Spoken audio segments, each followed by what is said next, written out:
Hey y'all, I'm Lulu, and this is Learn It with Lulu, where I try something I'm not exactly great at yet, and I invite you to do the same thing.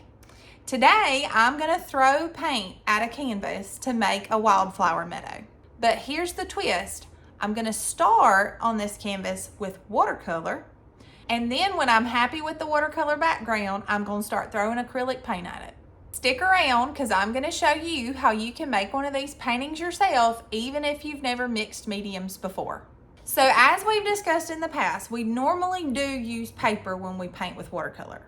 However, there is a magical substance called watercolor ground, and I have it right here. This brand that I have is called Daniel Smith, and this stuff you can paint on any surface and it will allow it to take the watercolor. A couple of days ago, I went ahead and primed a canvas with the watercolor ground. I just painted a smooth coat on there and I let it cure for 48 hours.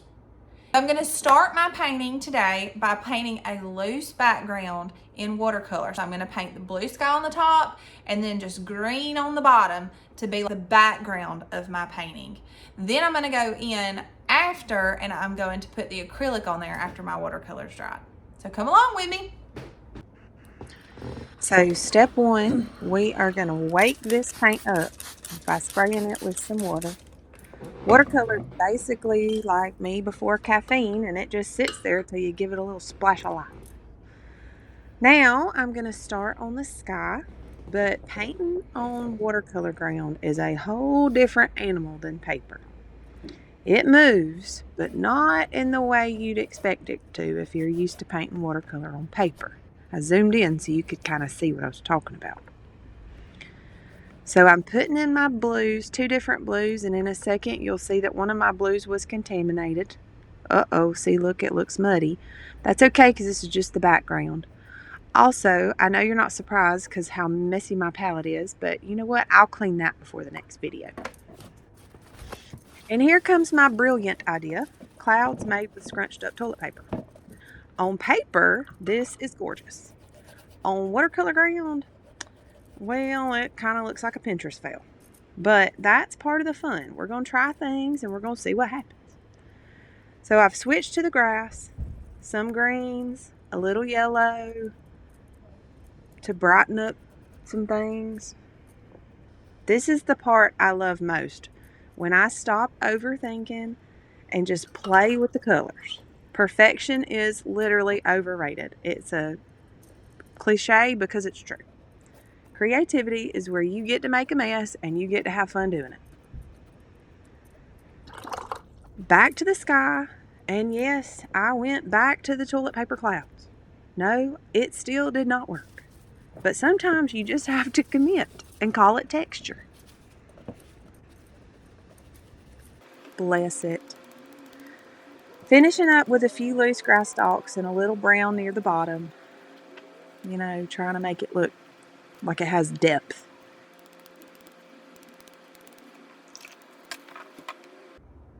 Now comes my favorite part, the chaos. Now, normally watercolor is my favorite, but since I discovered this little method, I'm kind of in love with it. I'm gonna grab some craft paint, and it's real loose and liquidy, and I am literally gonna load my brush up with it and sling it onto the canvas. I do not know for sure it's gonna work because when I did it last time, I did it on a really, really big canvas, but I wanted to do a small one with you. So here goes nothing. I hope it works. Let's see. Here are my paints, and they are literally just bottles of craft paint, the real cheap stuff. Looks like this. I got this from Michael's. It's Craft Smart brand, but they have like Apple Barrel at Walmart, any of that stuff. That's what I'm talking about. I'm also going to be using a little cheap little palette. If you don't have this, you can use a paper plate and my favorite long brush, but you can use any size brushes that you have. I've got my paints laid out here. I just chose some colors that I thought I might go with, and I'm gonna lay them out in my palette. One trick that I like to do is to make my colors sort of go together. I like to put them into my palette, and then I pick one color to unify the whole palette. I'm gonna take a drop of this and I'm gonna put it into each little pot and mix it in, and it's going to make each color look like it belongs together. I'll just speed you up through that part.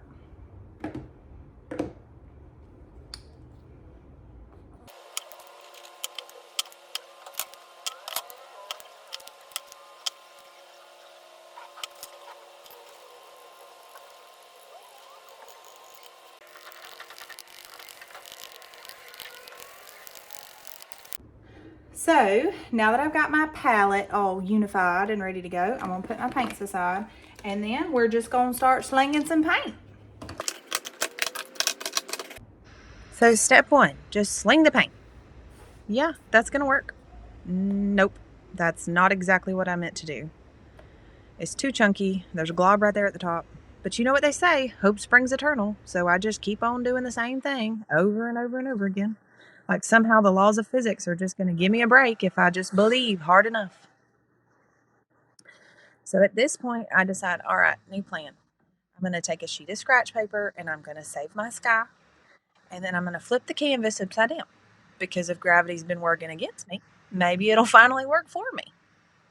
You learn quick in painting that stubbornness is a survival skill. So at this point, I'm feeling like I kind of like what I got going on here. And so I just keep going and keep going until the green's gone. I'm just working on that. And I decide wildflower meadows don't have all the same length of grass. So I slid my paper up a little bit so I could make a few longer blades of grass. And in a second, we're going to have a happy accident right there. One little slip, and suddenly I've got the world's chunkiest blade of grass. That's all right. That's all right. Oh no.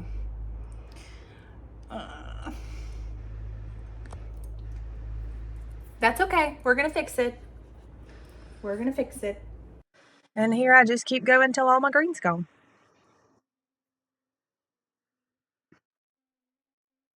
So just know before you start this with me that it is a mess maker.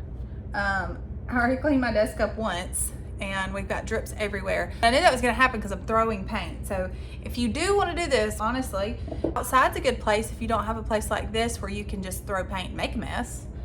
But I also have an issue that I did not foresee. I put that paper there because I was not liking my little drip parts that I was seeing. So I put that paper there to be able to throw the paint backwards. But now I have this like line that the paper created, but that's okay because we're gonna figure it out. I don't know what I'm gonna do yet, but you know what? This is gonna be a cute painting at the end after I figure out what I have to do.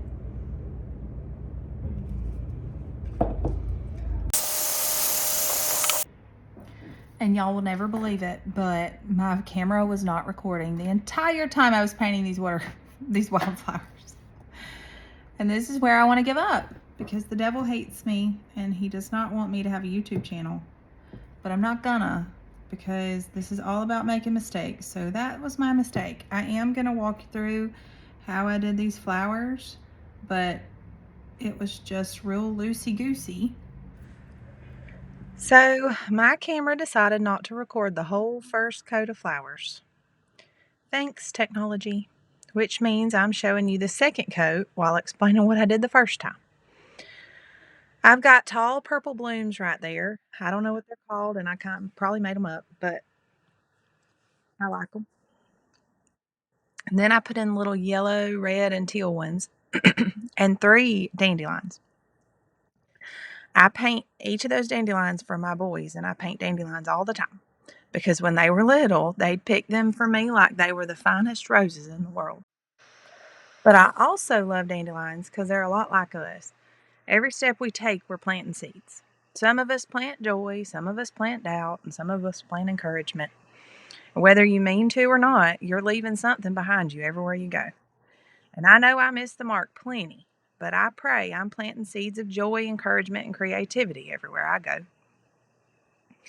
It really kind of reminds me of the parable of the talents in the Bible, how we're supposed to use what we've been given instead of burying it. So that's why I started this YouTube channel. I don't want to hide my creativity, I want to multiply it. And if you're wondering why I'm painting my canvas upside down, it's because sometimes I need to look at it from a different angle, or I can't reach it from the way I was trying to reach it. So I turned my canvas upside down. So I just keep flipping the canvas, adding flowers here and there, trusting the process. That's the thing about seeds. You plant them, you water them, but you don't always get to see when they bloom. It does not mean you stop planting. So I decided the space above my wildflowers was looking a little lonely. I'm adding some bees, of course. They're perfect for this because bees are out here just trying to make honey, completely unaware that they're also pollinating plants and keeping our whole ecosystem running. Bees are literally essential to life as we know it, but they don't sit around thinking about how important they are. They just do the little job God gave them that day. And we can be the same way. We might think we're just helping a neighbor, teaching a kid, or creating something little, but we have no idea the ripple effect that one little act might have on the world around us. Oh, and here's a fun fact for you. Bees can recognize human faces. So if you've got a garden, your local bees probably know exactly who you are, and hopefully they like you. Anyway, here's to doing the work God's given us today. So we started with the watercolor ground, then we built a soft watercolor background. We embraced the chaos and flung some acrylic paint across the canvas, and then brought it all together with some wildflowers. And this is our final result. It did not go as planned, the painting or the YouTube video. But if you take anything away from this, I want it to be that your art does not have to be planned to be beautiful. This channel is all about learning creative techniques together, whether the end result is exactly how we wanted it or not.